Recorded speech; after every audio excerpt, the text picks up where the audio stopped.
news, everyone. This is Jake Ciely, and I'm the blown ACL that ruins your football season. Let's get dangerous. He's opening our minds to new ideas. Kill him! You just made the list! Who are you talking to? No one! Your mama! Shut up! Take your pick! Take that, you bucket of bolts. Oh, I'm sorry. Is that offensive? You all know me. Know how I make my living. You don't need a plan. You need a scheme. A cockamamie one. Sure, we talk about it all the time. Really? No.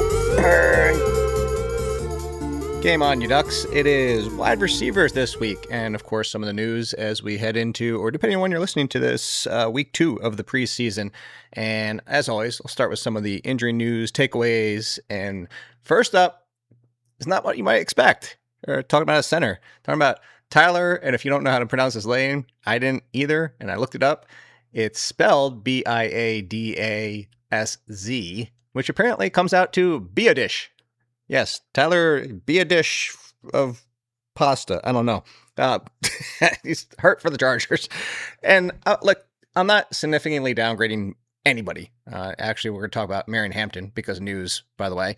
And I'm really not overly concerned yet, but this is one more injury away from what we saw last year with Justin Herbert and the significant drop-off in efficiency. Obviously, Mike McDaniel coming in this entire offense can withstand an injury or two, but it's a lot when it's a center, just like the other situations with other teams that we've seen.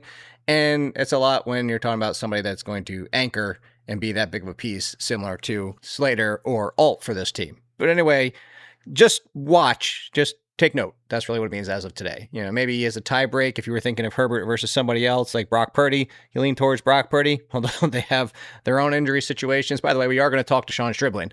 But again, if they lose another piece, a little bit more concerned as of right now, not overly. And I'm not concerned at all about this splitting the backfield work. Marion Hampton hasn't moved in my rankings. All it did is make me feel like victory lapping before the season even happens, but I'm not going to do that, is my excitement for Keaton Mitchell. This is a coach that put up wanted posters for Keaton Mitchell when he signed, before they signed Keaton Mitchell. And I'm just looking at the opportunity for a potential flex running back who I don't think Mitchell would be the lead 65% of the work if something were to happen to Hampton. But 50-50 split is still better than we're probably going to get 35% of the work to start the season, which is good enough, especially in the passing game. But again, I'm not concerned about Hampton. Let's not forget 2 top 5 fantasy points per game running backs. That was a lot of S's in there. Fantasy points per games, running backs, whatever it might be. In Devon Achan's rookie season, if you guys remember, with Raheem Mostert. So not concerned about Hampton. A little bit concerned right now. Quinshon Judkins, continue to watch that. I really do think he's going to be a very strong RB2. Even with a lower touchdown equity than you see on most teams around the league, probably about at least 25 other teams, if not more. So if this injury continues to linger and lingers into week 1, the workload would be the part that was really helping his value because he is a really good player. He's a good running back. He's unfortunately on the Browns. He can be a 3-down running back. I don't think he'll ever catch 50-plus passes, but in the 30 to 40 range, absolutely. But all that being said, if you start in a year with a split with Sampson because he's not 100%, worth noting, worth paying attention to, might knock him just outside the RB2 ranks. Alvin Kamara's injury just puts ETN from a strong RB2 into the fringe RB1 conversation because Kamara was going to take some touches, probably most in the passing game, and it's not like Kamara is at his best days anymore, but it was enough to say the workload probably wouldn't be there for, Travis Etienne, the formerly known ETN. And I see some talk about Kendra Miller, which if you need that stash as a backup, or worth noting if something were to happen to Etienne. And then Rachaad White missing some time for the Commanders, obviously opens the door for Krosky Merritt to hold on to that lead opportunity, and whether or not that ends up being a split backfield, which Gatron Allen didn't look great in the first game, but we have week 2 coming up. So watch that situation as well. Wide receivers, Puka Nacua is still not practicing. Keep saying it's going to happen, it's going to happen, it's going to happen. I moved Chase in front of him, had Nacua number 1, but I want to see Nacua out there. I want to at least see Nacua practicing. I don't even care if he plays in the preseason. I just want to see him on the field for somebody that seems to be the new Julio Jones, where it seems every single week he comes out at least a play or two for something. On the terrible news side of things, I was so disappointed with Jayden Higgins' injury. I guess as of right now, we take shots on Tank Dell, but there's talk that he's still not 100% back to speed. Jalen Knowles going to miss the rest of the preseason, and then Xavier Hutchinson and a bunch of others. So I was already, as much as I love, you guys know this, as much as I love Jayden Higgins, I was already cautioning people not to go too high on him because this is a team that runs a lot of 2 and 3 tight end sets, or is expected to again this year, even possibly more, which doesn't affect the number one.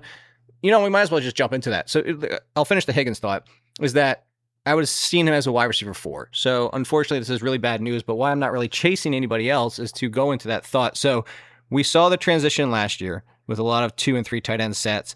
The Rams were the team that did it mid-season and switched and went to like 80% of the time using 2 and 3 tight ends. And the real tell here is that it's not so much it affects all wide receivers, because it really doesn't affect the number one wide receiver. It affects the 2 and the 3, as in they're coming off the field. And I say they because the majority of teams, it's not like it's the 1, the 2 comes off, or only 10% of the time, and the 3 comes off 40% of the time. It's a lot of the 2 is on for these, the 3 is on for these, and they're both losing snaps. So again, it's still only 5 to 10%, maybe 15% for the number 3, because it is going to be slightly fewer opportunities than the number 2. But it affects both of them enough that you really add this volatility, which is already where we were heading. So an entire thought process before I get to some of the other news for wide receivers this year is that we already saw it last year. We saw it the year before, actually, starting. And it's really come down to the fact where it used to be, man, you felt great about your wide receiver 1. You also felt great about your wide receiver 2. And then you're like pretty happy with your 3 and 4. And that was the whole point, like wide receivers deeper than ever. And this is why you go wide receivers early and maybe hero running back, but just stock up on them, not stock up as in like up in their value, stock up on getting them on your rosters. And now we're seeing the opposite happen, where it's really starting to turn the other way because of the tight end usage. But the tight end usage is a reflection of the NFL. We do this. It's cyclical. We go through these times of where more nickel coverage, and then you have the offset of the tight ends, and then all of a sudden we go back the other direction. Now we're running 3 wide on everybody's teams, or running the pre-snap motion. And all like there's so many things that it's the NFL is what everything is in sports. Teams do this, teams react to it. So now it's back to the team to react to the reaction, and then you're reacting to the reaction of the reaction thing that you're doing. You get my point. So anyway, we're living in a world right now where wide receiver 2s have become rather volatile. Like, you guys know this. They were on your teams last year. It used to be 12 out of 16, 17 games were great, and you maybe had a handful of frustration. Last year, wide receiver 2s were, might as well just call them the Deshaun Jacksons of the world. It was just every single one of them was Deshaun Jackson. And then the 3s were even worse. It was, hey, 6 great games, 6 terrible, and then another 4 or 5 mixed in there where it's like, okay, I'll live with it. So I bring that all up to say, there's a long way of getting to this point, is that I'm still doing what I've always done, but even more so this year is leaning into, I want a bell cow, hero, whatever you want to call it, running back in the first 2 rounds. Probably 2 within the first 4 if I can. And a lot of times those 2 are even coming within the first 3 rounds. That all being said, that's my ideal scenario. Because of that, and because a lot of smart people know this, your league mates probably know this, you're starting to see some of these drafts. I've been in one where the first 24 picks include 14, 16 running backs. And in that case, you do have to pivot back the other direction. I did start a draft recently. First 3 picks were wide receivers, and my first running back was Javonte Williams. I don't think he'll fall there in most drafts at this point. It was the beginning of the 4th round, but I did another one. I've done 2 so far. 2 where I started 3 wide receivers. The other one was Judkins. So I just bring him up earlier to say, like, maybe that doesn't feel as appealing as of today. I still feel pretty good about it, but you're talking about 2 teams where it was funny. Both teams had the exact same wide receiver 3, and it was Tedero McMillan. Like, there's concerns about McMillan this year, and we're going to talk about Jalen Coker, like, hint, later on. But there's concerns about Tedero McMillan continuing last year or taking a next step forward or just being the guy we knew last year, which says, hey, you know what? He's a fine wide receiver too. But you give him as a wide receiver 3, I'm going to smash that button every single time. Hell yes. So all of you said is that, yeah, make your goal to go get a running back to get that reliability, and then also pair with a top end wide receiver. That's why I say the first 2 rounds, because my ideal world is running back, wide receiver, or wide receiver, running back, to get a stud of both and be able to live with the up and downs a little bit more. And with those wide receivers, I'm okay taking 2-3 shots at these Deshaun Jackson types versus the guy that's just going to average 9 points every single week. I bring up Jacoby Myers, and I really feel bad about it all the time. And I don't think he listens to any of my podcasts, so he's not going to be coming for me. But I just don't want Jacoby Myers. There's not a lot for me in my lineup that I'm like, hey, you know what? Because my number 2 and number 3 wide receivers are volatile, those 9 points from my wide receiver 4 saved me. No. You give me the shots of having 2, even 3 guys who might score 20 or might score 5, because there's a good chance you get at least 2 good scores out of that, which outweighs just your wonderful 9. If the difference between 3 points and 9 points makes you lose, I mean, you were losing anyway from other factors. So all that being said, a few more injury things to come back to. Mekhi Lemon is back on the field. You guys hopefully know how I feel about Mekhi Lemon, but here's the quick version. Jalen Hurts, he can throw over the middle of the field.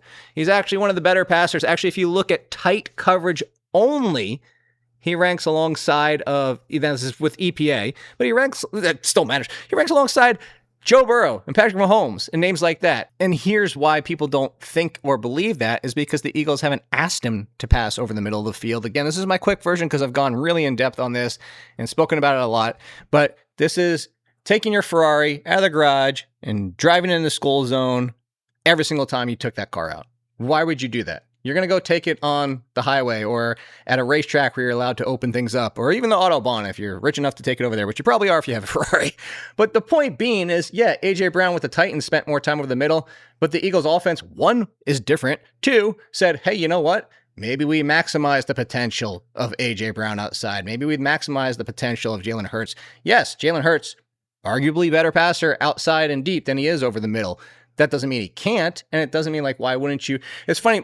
Everybody wants to hate on Jalen Hurts so much, and this is where I'm going with Mekhi Lemon, is that they started to hate on Mekhi Lemon for incorrect reasons. Like, he's only going to be used over the middle of the field, short, middle, 10 to 15 yards, everything like that. This guy was one of the top 5 power conference wide receivers in deep play passes and receptions.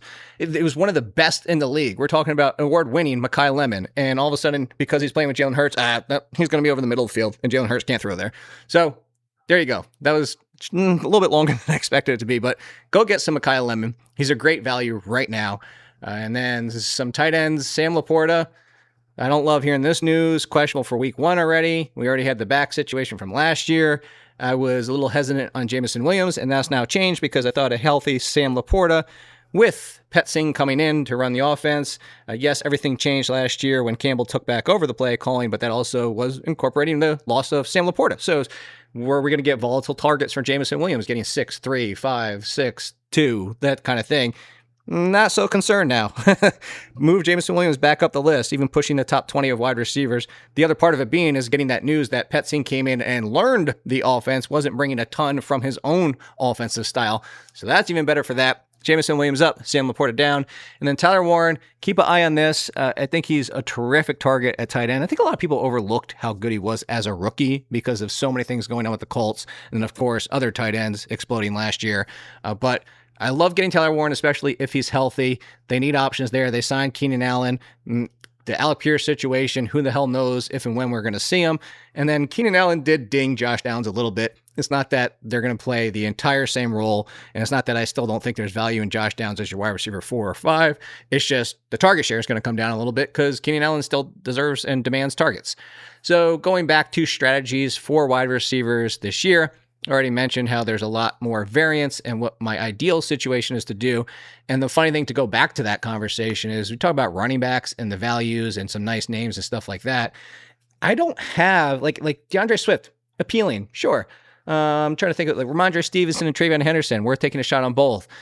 You guys know I'm high on Jadarian Price. The funny thing is I don't have a lot of running backs in that 20 to 30, 35 range because that's when I'm hitting wide receivers. I'm taking those wide receivers in the 30s with the upside for more. Like Cortland Sutton's now a value, and then not honing in on him. I'm just talking about names in that range. The Cardinal Tates of the world, Stephon Diggs. I'm going to start naming people that are actually going to be on this podcast. But DK Metcalf, Wan'Dale Robinson. That's going a little bit deeper, but it's funny. Like I'm spending more of my time, and I think that's going to work out really well for people this year because I've already taken 2 running backs, and now I can start hammering multiple shots at these inconsistent wide receivers and hope that I hit on 2 or even 3 of them. Even if I hit on 2, then it's great. By the way, Marvin Harrison for a potential, we finally get the Marvin Harrison we thought we might get from college, and that's even the one that's not a true NFL wide receiver 1, just, hey, somebody that could be a wide receiver 2. So with all that being said, I'll give you some of my favorite targets early, mid, late, and run through this name list before I get out of here. Early on, T. Higgins, get a lot of him. Nobody wants him. I don't get it. Nobody wants him in Dynasty. Nobody wants him anywhere. Everybody wants Jamar Chase and everyone wants Joe Burrow, forgetting the fact that when we get all three of them healthy, T. Higgins has been inside the top 10, sometimes at worst for a full season, top 15. Give me all the T. Higgins. I'll take him at a discount. If I went running back, I wouldn't even hate it if he was my wide receiver 1. I don't want him there. I want him as my 2, but give him my 2. I'll take that every single time. Ibuka with his injury, I actually like this opportunity. Somebody referenced it, and I don't remember who it was on Twitter talking about Devontae Adams a few years ago. Actually had even more fantasy points per game coming back from a turf toe. And we don't know the severity. Like, if we knew this was grade 3, if we knew Ibuka was going to be dealing with the toe all year, yeah, downgrade him. But he's had enough time and will have enough time before week 1 comes around that we're still talking about the number 1 for the Bucs offense. Whether it comes down to Godwin or another name I'll save for later, as the 2, 3, 4 options, it's Ibuka's the one. Like, remember how good it started last year. And yes, that was without Evans or Godwin for every single one of those games.